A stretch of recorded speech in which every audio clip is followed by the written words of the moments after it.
Are you ready? I'm ready. Are y'all ready? I think you're ready. We want to welcome you back to another episode of the Marriages for Grown Folks vlog. Mm-hmm. It's been good. We want to first shout out everybody who has subscribed, Yes. shared. Word of mouth is still a very vital component to spreading the word about Absolutely. what we're doing. And so thank you if you've shared it positively or negatively. All press is good press. Just spell it right. Just spell our names right. But it's been all love. Yeah. We want to shout out Brandon, who was here last week. Yes. We haven't aired that one yet. It got a little spicy. I don't know. Y'all might have to press us if y'all want us to release that episode. But we got some more guests in the queue coming up, so make sure you stay tuned. Let's talk tonight. How you feel? I feel good. How you feel? We've been away from each other all day, I know. and this is our first time together. Yes. So we're sharing it with y'all. See, this transparency involved. This is trust. This is all the things. It was definitely a busy day. How you been? Tell me something. Tell us something. Let's in your business. Tell us something embarrassing. Let us get it. We want to know you. Now, let me tell y'all, first of all, y'all love her. Y'all love when she be popping off and when she be giving wisdom.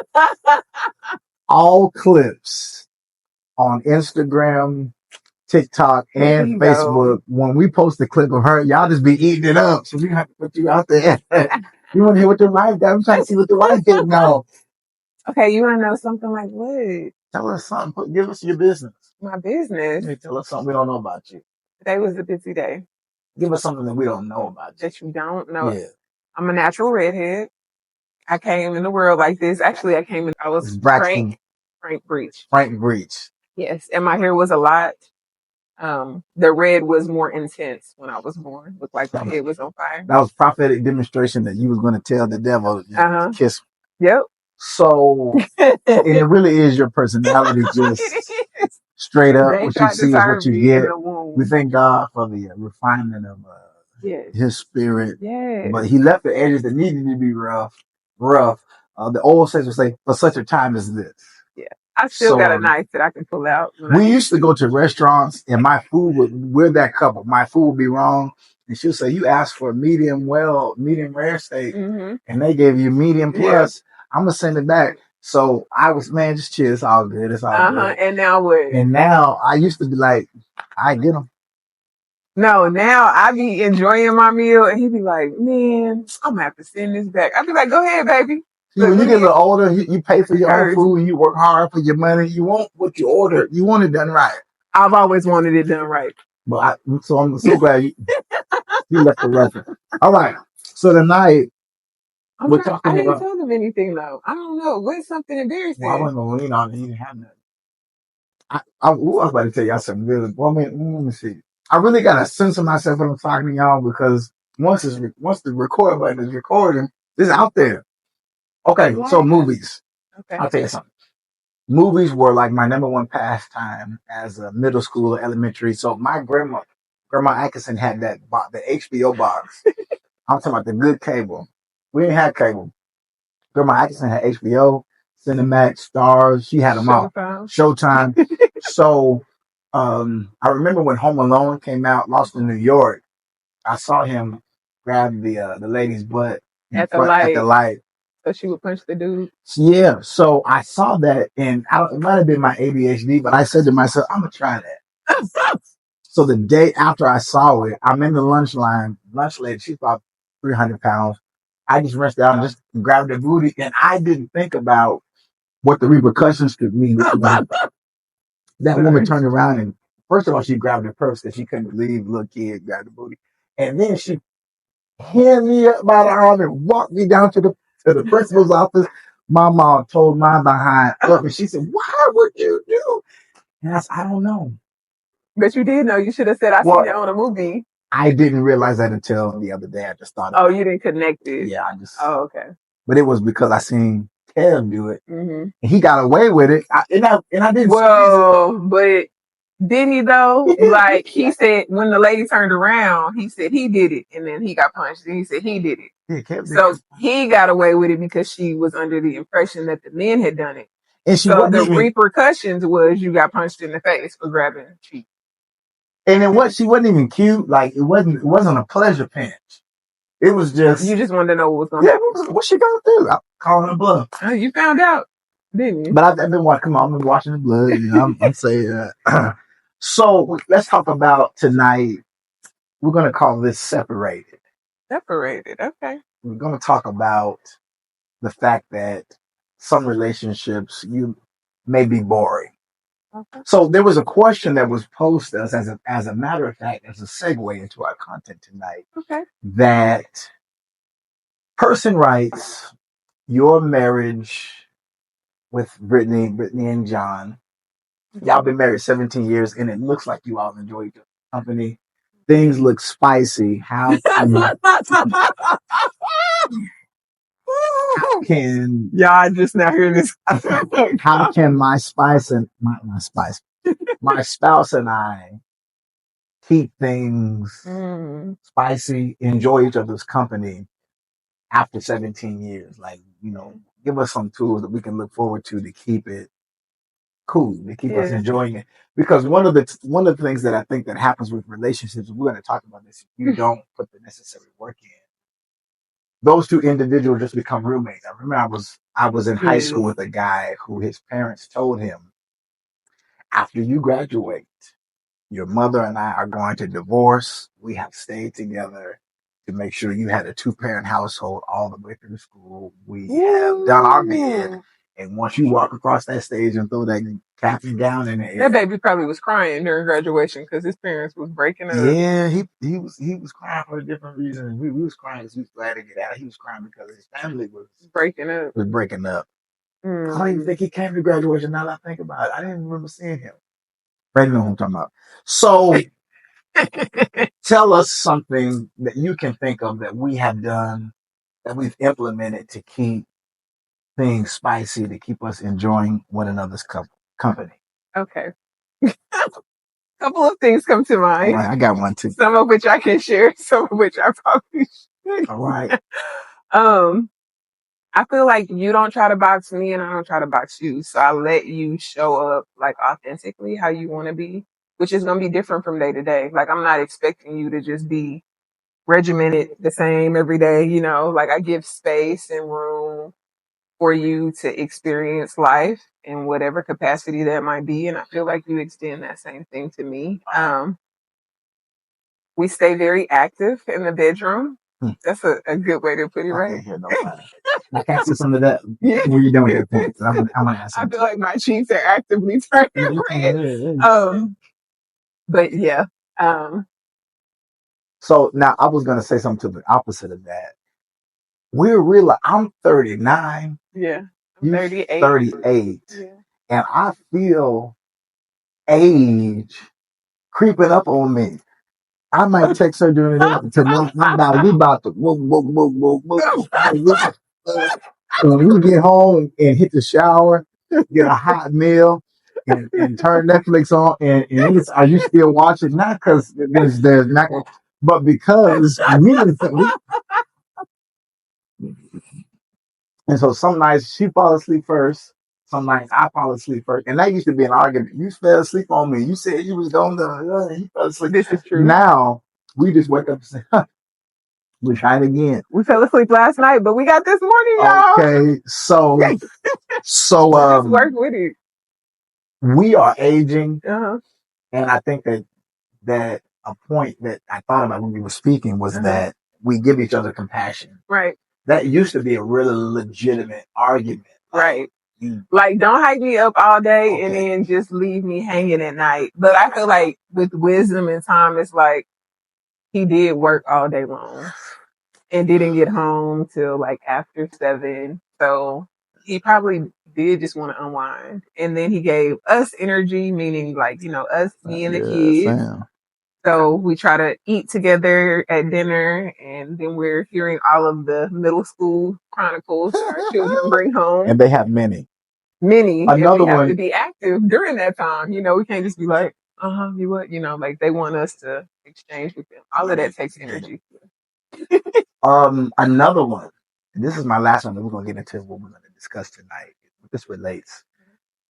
Getting rid of your children. I don't know who I'm. Let me just put my intentional because date this night. microphone ain't working loud enough. So I need to get my own. Getting rid. Yeah. Because I think that when those of you who have children, you know this, you have experienced this, you can say, yeah, that it's like and common and share on this part right here. That your kids can hijack your marriage and make you feel that you are only a husband, you are only a father, you are only a wife. Yeah. And you have to sometimes separate from them, whether that is sending them away. I was about to say something crazy. Sending them away or you vacating so that you and that person that you are with can reset. Because I don't want the mom. I want the girlfriend. Yeah. I can't hear nobody. My mic is these mics. He doesn't want mom, he wants Brittany. I want Brittany. I want the girlfriend. Yeah. So the singles are having more. It's important. Let me make a shameless plug to all the women. I got it. Because I feel like men are more apt to like go on vacation, take the dates, and women are like feeling more like guilt, like behind the kids. Yeah, like, oh, I'm not a good mom unless I'm there. If you are not okay, the children that you are pouring into will not be okay. Right. So you have to invest in this relationship so that you can show them a healthy example. Yeah. And that's something that I know for sure I had to learn because I was already scarred after Jalen passed. So I felt like I had to be super mom, which meant I needed to be present all the time. And I'm already being pulled away for work. So I can't be pulled away for a relationship. That's just not the way. But and can we just talk straight? Okay, glad. So love making is different when you in a hotel, out of state, out of city. Can't hear nobody. Especially if your walls are thin and you're not trying to, traumatize your kids. Sometimes you just need to get offset. And I'm not talking about the rapper either. Sometimes you need to get offset out of your bubble, out of your normal monotonous routine. To change it up. To enjoy one another, to see if what y'all used to have, y'all still got it. Yeah. It would be a tragedy to mute your sexuality, mute your enjoyment of that other person in whatever facets that you want to enjoy them, and put a bowl over it until your children leave. And then when the children leave, what a lot of couples find out, now some of you are young couples, your children are young, this is far further down the road, but it is a reality that when your children leave the house, do you and the person that you're with have something? Ooh. Because we can just make it about the kids and so I just live here. I just provide. I'm just a mom. I'm just a dad. Yeah. But I want to enjoy you, and it's cheaper to keep her. I also think that we check in with each other. Like, where are you at? What are your desires? What are your wants? And we just open the floor and let it be, out there. There's a sex quiz. We have a bunch, but y'all not ready for all of it. But there's a general sex quiz that sexuality quiz that we'll put in the description of this video. It's a test where you answer a series of questions. Right. Your partner answers a series of questions, and you get to dialogue about, I think there's red, yellow, and green. I'm not okay with no way, no sand, no ma'am, no ham, no turkey. Maybe, possibly, and yes. And every so often we'll take these quizzes to understand if there is anything that is changing about one another. Right. So that sexually speaking, things stay spicy, but we also just enjoy each other's company. Movies, date nights are mandatory. Yeah. But I think that all of these go into preventative maintenance. Yeah. And so I think that when you build for a storm, when one comes, you don't have to go grab the sandbags. You already got some made. Yeah. And all the people say it. Amen. Okay, so let's talk about separating. What we just mentioned fits into that. We're going to give you 1, 2, 3, 4 ingredients, 4 topics that marriage requires. Those of you who are married, these will hopefully spark conversation, introspection, and investigation, and possibly for you to do some homework, maybe some therapy. maybe some self-help books, maybe to ask your community or whoever is mentoring you or whoever you are in relationship with that has any level of interest or influence in your life to hold you accountable. But most importantly for yourself and for the person that you're with or to be with, we always want to give some building to. Absolutely. So this is let's talk about it's boring. Ooh. I think that when we start growing apart, right, we've had a couple of phases in our relationship where we felt like we were growing apart. right, And those seasons, those times were predominantly due to us not having one-on-one time quality time, as parents, right, careers, we're trying to get the Right. bag. And so I think that, and I want you to speak to this, when individuals start talking about in the relationship, she's boring, he's boring, it's boring. What is that an indication of? I just feel like it's an indication of disconnect.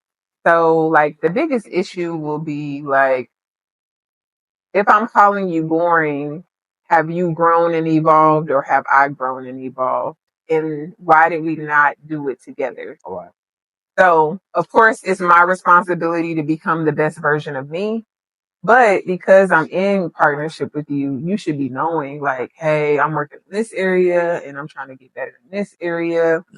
So you can track me along the way. Yeah. I feel like when the focus becomes just the kids, then we're like, oh, okay, well, I saw you today. Oh, did I hug you today? Oh, did. So it's like, I don't know you anymore.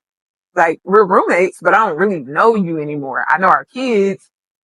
I'm giving you those updates. But outside of that, we're not really having any conversations that would keep us hooked together or connected. So when you hear someone say it's boring, or they're boring, or she's boring, he's boring, you're saying that in a nutshell, that it is indication of we are disconnected. We're not growing together. Yeah. And I think that a lot of times we have the tendency to just ignore what we're feeling. So I know, like, me and you, we've had conversations and I'm like, okay, something feel off. Where you at? You okay? Yeah.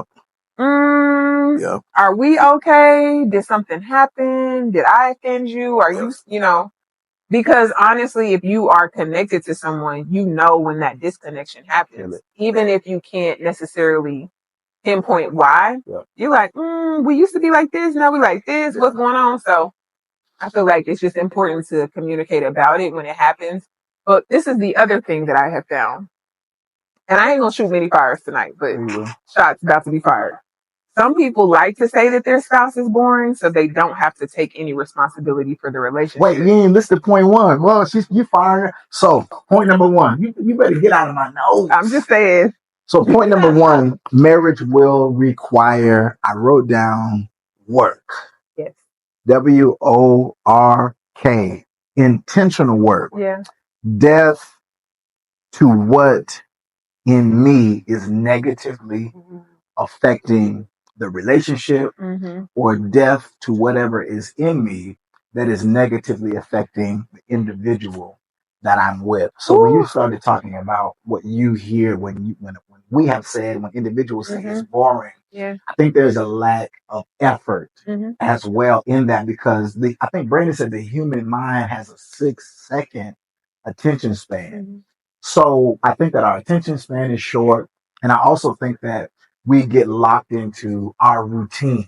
So if you're watching this and you feel like the relationship has grown and settled into just a boring routine, you as an individual must, for the sake of the health of the relationship, you must do something different. Absolutely. And I think that we get locked into our routine. You rap, I sing, and that's just our roles. Yeah. But there might be some times that I want to rap. I might want to spit on the mic. And I might want to sing. Okay, so we've got to do something different. It is insanity to keep doing the same thing and expecting different results. So, number one, is there anything you want to add to that about work?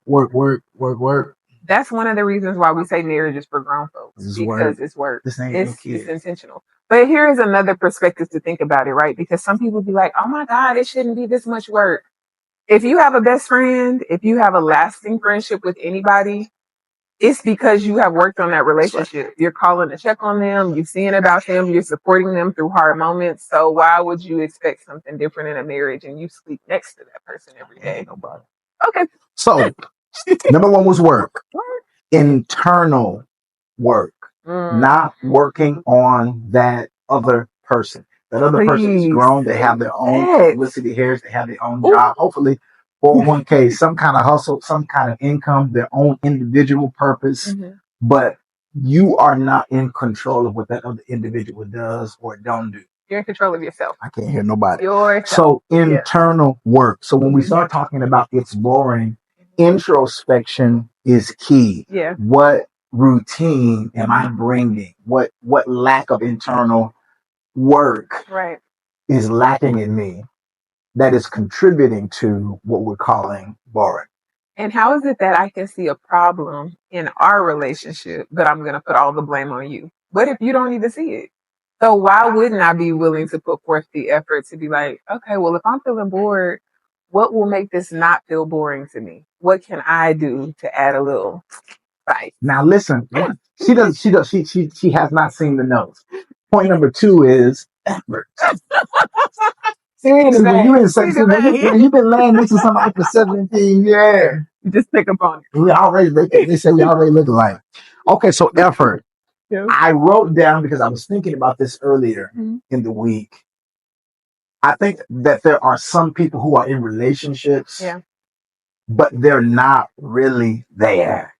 That we are just placeholders. Can I say something? Oh, God, I think it's a time to say it. Yeah. If you're going to go through that other person's phone, you need to be ready to do something about the contents that you went. So if you go through his phone, if you go through her phone and you see something that ain't supposed to be there, you need to be ready to do something about what you saw. It makes no sense. But here's the thing. People who are petty going through phones, it's because they ain't got the courage to do nothing about it anyways. They just wasting time. Stop being a time waster. If you're in a relationship, please know it's for grown folks and stop being a time waster. So the reason why I brought up that effort is because the question is, are you in? Yeah. None of this works. None of listening to anything that we're saying works if in your mind you've made up, I'm done. And I'm only going to do it because I was told or I feel like I should. But if it's not in your want to. So effort. That's called self-sabotage. Oh, just in case you guys want a definition, that is called self-sabotage. So if you have a plan B, Mary Jane for you, baby. Let me wrap. So it just ain't for you. So work wives, work husbands. Why would I join my life to you? I found a plan B after I joined my life. That's the excuse you want to use? It was good in the beginning. But listen, the fact that you are looking for a plan B means that you are fortifying what I am saying. Okay. Why would you get in a covenant with somebody in search for a plan B? Because I'm too far in and we got kids and it's cheaper to keep her. I'm just trying to get So he's trying to let y'all off easy tonight. It's and okay. Listen, length of time together does not equate to the level of health. That's true. You can be with someone double digits and it be hell all double digit years. Yeah. So just because and there are some people who are still together and who are staying together because they don't want to lose, because they don't like to fail. Not because I love this person and I want to put the effort in. So number 1 is work. Number 2 is effort. Number 3, grace and compassion. Will you please say something to us about the necessity of grace, listen, and compassion? New grace and mercy every day is what we need as an individual. As a human being, every day I need new mercy and new grace. So why would my spouse not need that? Just saying. That's all. You're going to disrupt the mic. I mean, seriously, why, if I know that I am in need of grace and mercy, if I know every morning when I wake up, I'm not, on 10, why would I not give you the same thing? You want to answer to that? Why am I going to nail you to the cross? But I'm like, you better not put no nails in me. I'm just having an off day. I don't feel good today. It's my hormones. It's, all the things.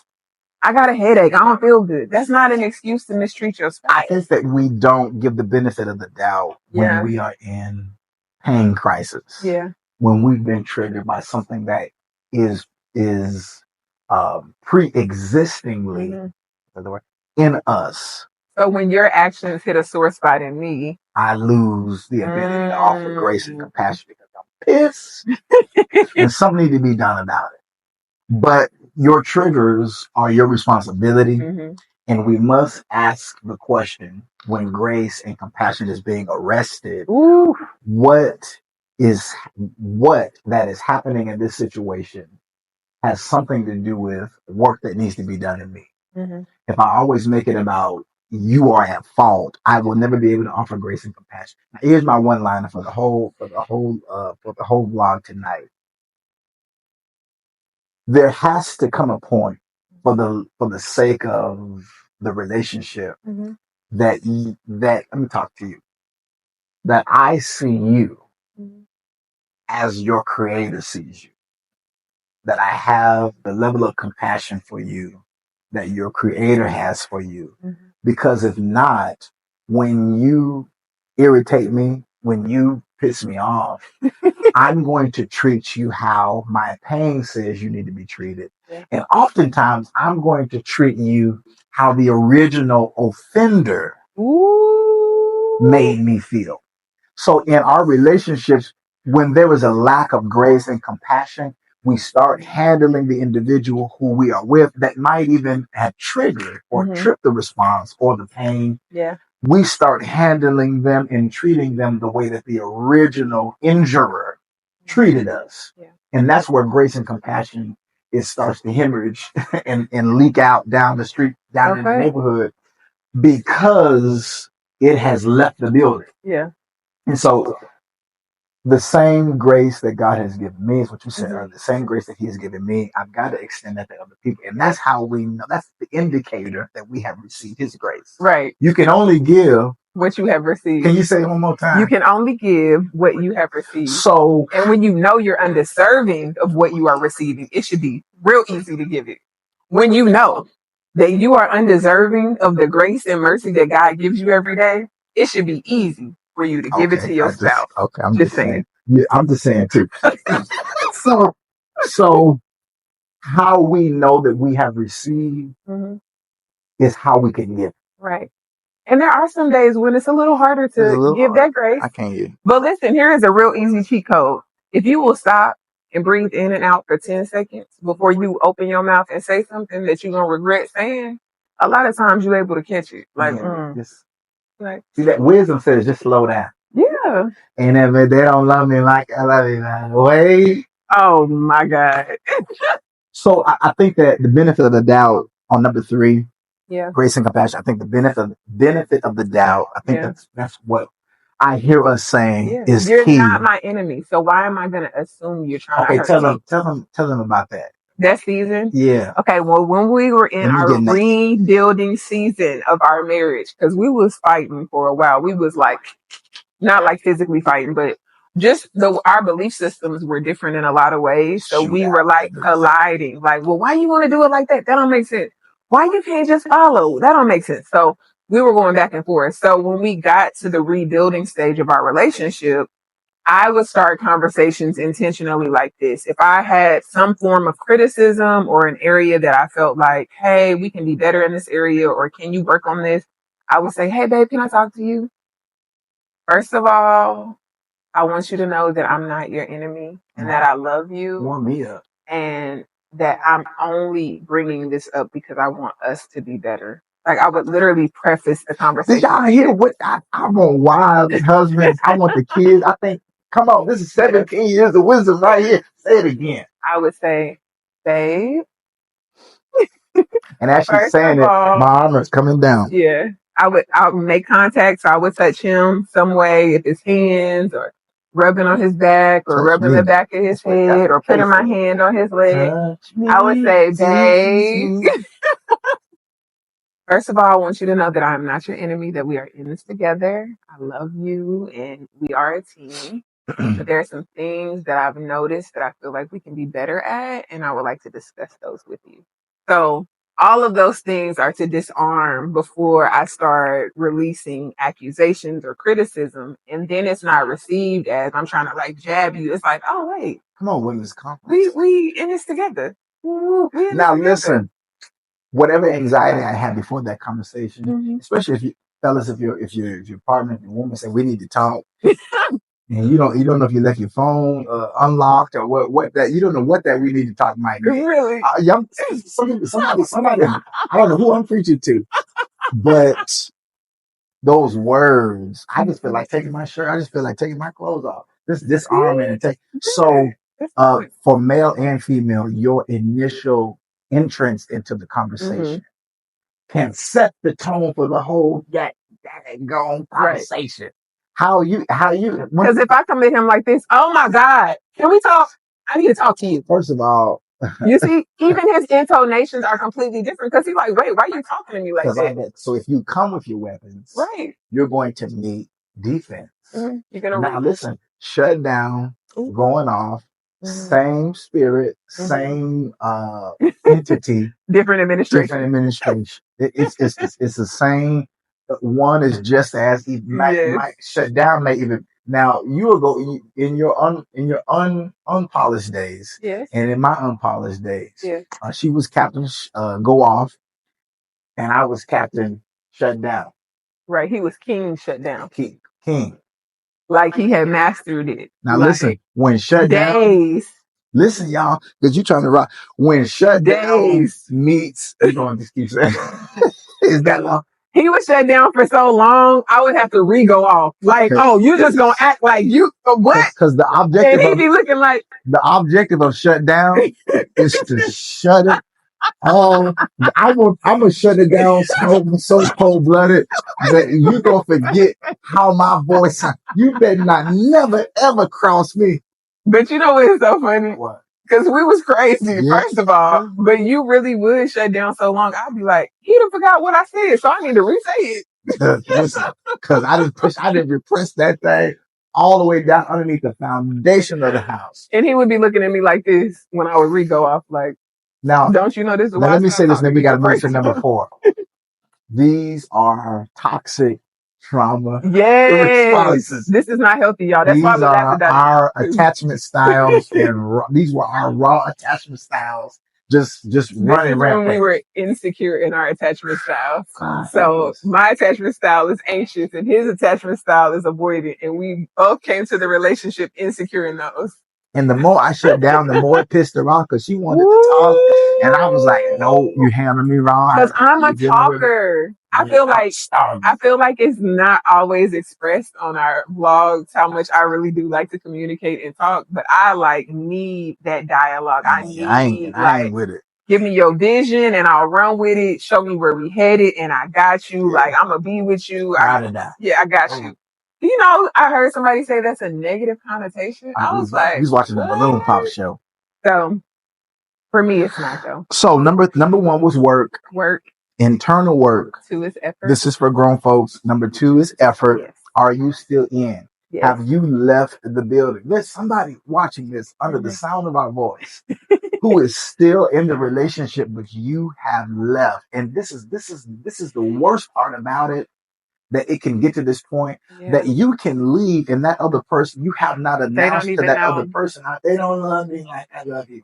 Wait, you have left and you have not, you've done it with your actions. You've closed up shop, legs are closed, but you have not told them why. Right. And so listen. You use a lot of excuses instead of dealing in truth. And when you really about that life, when you are really have come to a mature, prayed out decision. You've consulted the Father concerning it.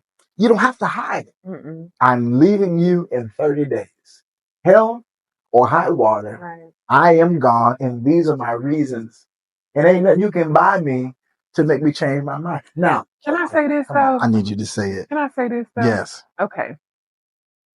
If you have already left the relationship, but you are still in the relationship, there is a level of ownership that you have to take because it means that you are not truly being vulnerable in the relationship anyways for there to be a level of reconciliation. Because if I leave the relationship and I don't tell you I'm gone, like true, you should be able to see something is wrong with me. But as a mature adult, I should have said, hey, I really, really feel disconnected and I'm struggling to re-plug into this and I need some help with that. But that's vulnerability. Ooh. And it's like sometimes we despise that. And I'm like, how do I undress with you physically? But I can't open my mouth and say, you hurt my feelings. Or you open your legs, but not your heart. I can't hear nobody. So listen. He so said it. I had an emotional affair. You got to tell them what you told me in reference to what you just said. Remember that? Which part? If I had to leave. Oh, yeah. Okay. So I had an emotional affair. I get convicted, and I air it out. Yeah. So we're in. But I have been asking him before. I said something to all. What you doing? What you up to? Something. You know, when you turn your phone over upside down, you on the screen. Y'all know y'all do. Discernment is a real thing, and I was like, So tell them what you told me at the table when we were having our marital counseling session. Yeah. So he confessed. Is so key what she's about to say. Right. So he confessed, but I still was like, I ain't rocking with you like that no more. I don't know about all that. So we were having sessions, like marriage counseling sessions, to see what we could do. I mean, honestly, I kind of felt bad for you. I was like, I guess he really didn't. Come on now. Nah, not too much. I was about to air it out. Not too much. So while we're sitting at the table, I just was like, I can't in return become what he was and start harboring feelings and emotions. I need to tell him exactly where I'm at. And so I looked at him and I said, I just want you to know that the only reason why I'm here is because I know I haven't done everything that I need to do for you as a wife. So I want to make sure that I have done everything that I am supposed to do for you as a wife, because when I leave, I will not be back. Now this is before marriages. That statement is in the foundation of the LLC of Marriages for Grown Folks. I'm going to do my work. Right.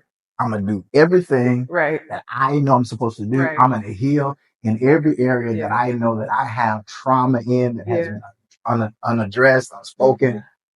And I'm going to take my portion of whatever responsibility of the state of my relationship, so that if you keep clowning, if you decide to go back, if you decide to get a wild hair, when I leave, I'm not feeling guilty that I didn't give it my all. No, I gave this. It wasn't even guilt about giving it my all. I'm gonna just be honest.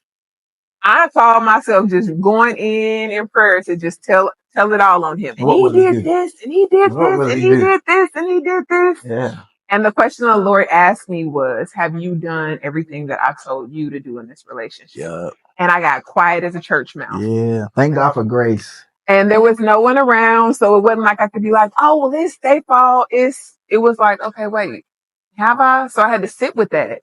And as I sat with that, there were several times where I felt the Holy Ghost be like, chill, like you're doing too much. Like, come too on, far. man. Like, hey, you're causing damage. Are you gonna stop?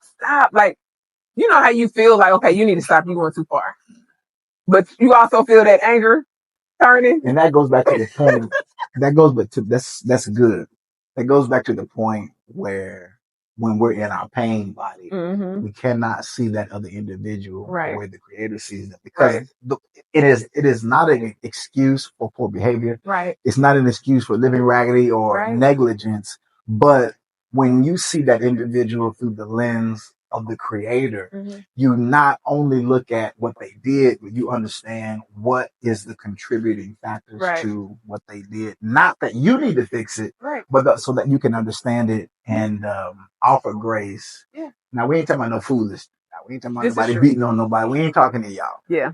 But everything, things are amicable. Yeah. And so, number 4, last but not least. So let's run through them again. We got sidetracked. Number 1 is work. Number 2 is effort. Number 3 is grace and compassion. And number 4 is self. We've already addressed it. Yeah. Self-awareness. What is self-awareness? We did a whole episode on it. Self-awareness is the ability to consciously recognize and understand your own emotions, Yeah. thoughts, behaviors, and that's already a mouthful within itself, Right. and how they impact yourself and others. Let me read that again.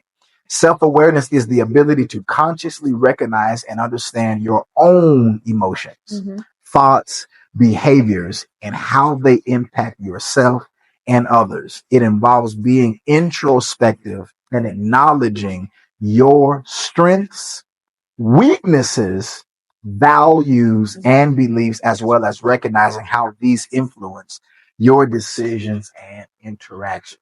Okay, so I have an example. Give us Okay, so a weakness for me is I dealt with a lot of rejection growing up, a lot of rejection. So for me, it's important to talk because that's a way that I connect with people.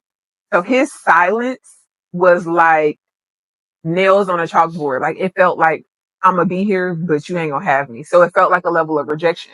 But he didn't know that until I told him how it was impacting me. He's just showing up the way he knows how to show up. And I was showing up the way that I knew how to show up. So it wasn't until we really were like vulnerable and started really sharing like the depths of how our interactions were affecting each other that we were even able to see it. But it took me being self aware enough to say, okay, wait, you're taking it as that, but he has already expressed to you why he does that because he needs time to process what's being said, because he doesn't want to just say something and then it caused me pain or answer too quickly without having all of the information.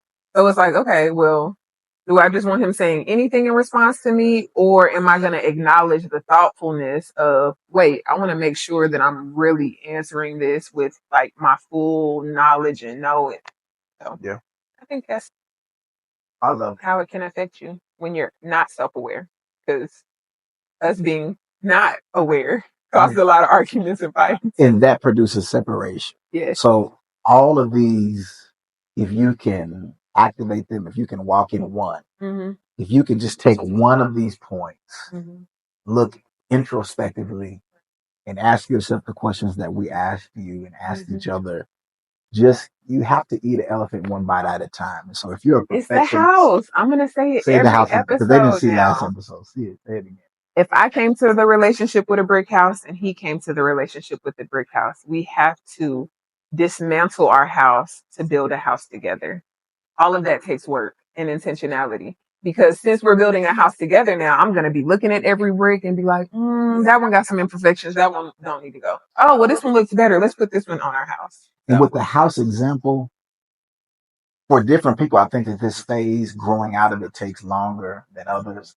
But realizing that the fantasy or the picture that we had in our brain of how this person is supposed to be, how it's going to look, and then the timing that it's supposed to look however I thought it was supposed to look in my head, that has to be demolished. And you might get it and you might not. You might get it the way that you saw it, the way that you had it in your dream, the way you're trying to manifest it. Or you demolish it and you turn all of your preconceived ideologies in, and then you say to that person, okay, let's rebuild and let's build it together. One of the reasons why I wanted my own house before I got married was so that it was already established so that I could say, I want you to come into my world. I want you to come into my house. And that was my goal, but that was not the father's goal. His goal for me was, I'm not going to give you your dream until you build it with the woman that I give you. That's me. So if I would have built it alone, it would have puffed me up. He would have been alone. And I would have been telling you to get out every week. He would have been trying to tell me to get out. Get out of my house. And baby, I would have got out. Get out of my stuff. But packed all that everything stuff. You didn't come here with. And he would have came home like, oh dang, she really left. Yeah, she gone. I'm moving one out and moving another one in. Yeah, that's what you say. Yeah, moving them out, running in, moving out. He was gonna be old and alone. I was. That's only temporary. I was. It's like I was. But I was going. So you a man. And I know what you was gonna say. So too long. We got another tier to talk about in regards to sexuality, but this is how you come back together when it's boring, when the spice has left, let me say this in closing. I think you will agree. Okay. Get a babysitter. If you didn't have 4 or Babysitter. 5 kids, you can't give all those kids to one babysitter. You got to spread them out. This is why community is important. You got to give 2 to one person, 1 to another person. You got to spread it around and make the most of it. Don't argue during Yes. your vacation or your staycation. Yes. It should be nothing but making love. I'm about to say something. And bring all your supplies and everything you want to have a good time and enjoy one another. And we started out getting rid of our kids or leaving the house for an hour or two, and we just graduated, went to cities that were further away and further away, and then we started getting on that plane and going across that water. Yes. And so I'm willing to make any sacrifice. You come back better. You just really do. For everybody. Like for yourself, for the relationship, for the kids, because you're lighter. You were able to like vacate the responsibilities of day-to-day life, which can be a lot once you start having children. Last point. So let's say if you don't have the money for a hotel, even a motel, you don't have any, what you can do is clean that bathtub out, put some comment around that bathtub, and then rinse it out. Ain't that right? And then run that water and squirt that baby oil in that bathtub like it's a lighter. Don't have somebody at the hospital because they slip and fall. Yeah. Make sure you don't put one of them mats. Do your own bath routine. Okay. Whatever that needs to be. Get you a babysitter, send your children away. Fellas, and bathe and have a young woman. I mean, just bathe it down. Sponge bath. And then ladies, come on now. Reciprocate it. It should definitely be reciprocated. I just wanted to, there are several things you can invest in to do at home. Get you a massage table and rub your husband down. Then let him rub you down. It's the little things. And then whatever happens after that, happens after that. Because if I'm relaxed, I'm relaxed. That's all I'm saying. That's all I'm saying. You swinging from the center left. All right. Those of you who are married, send news to one another. Love each other. Enjoy one another. Spice it up.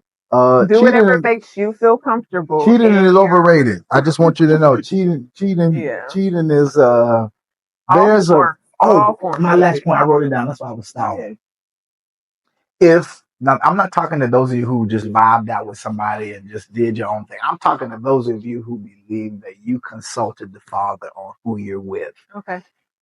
What you need is in that of not want, maybe some wants in there, but needs.